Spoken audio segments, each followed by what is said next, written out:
நீலகிரி மாவட்டம் கூடலூரில் நடைபயிற்சிக்கு சென்றவர்களை காட்டு யானை விரட்டும் காட்சிகள் வெளியாகி அச்சத்தை ஏற்படுத்தியுள்ளது.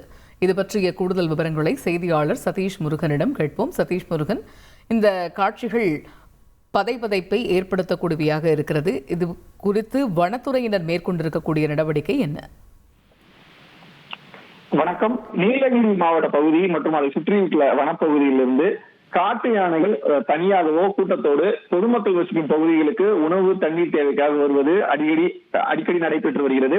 இந்த சம்பவங்களை தொடர்ந்து வனத்துறையினர் கண்காணித்து வரும் சூழல்ல நேற்றைய தினம் நீலகிரி மாவட்டம் கூடலூர் பகுதியில் இருக்கக்கூடிய வாழைத்தோப்பு என்கிற பகுதியில பொதுமக்கள் காலை நடைபயிற்சிக்கு செல்லும் போது ஒற்றை காட்டு யானையை பார்த்திருக்கிறார்கள். இந்த கூடலூர் பகுதி வாழைத்தோப்பு பகுதியில பொதுமக்கள் வசிக்கக்கூடிய இந்த குடியிருப்பு பகுதிக்கும் தனியாக சுற்றித் திரிந்த யானையை பார்த்த நபர் ஒருவர் பயந்து ஓடும் காட்சியில் தான் நாம் தற்போது பார்த்துக் கொண்டிருக்கிறோம். அவரை பார்த்தவுடன் யானையும் அவரை தாக்குவதற்காக முயற்சி செய்து அவரை துரத்த முயற்சி செய்கிறது. உடனடியாக சுதாரித்துக் கொண்ட அந்த நபர் அங்கிருந்து தப்பி ஓடுகிறார். இதனையடுத்து வேகமாக இந்த ஒற்றை யானை வனப்பகுதியில் ஓடி மறைகிறது.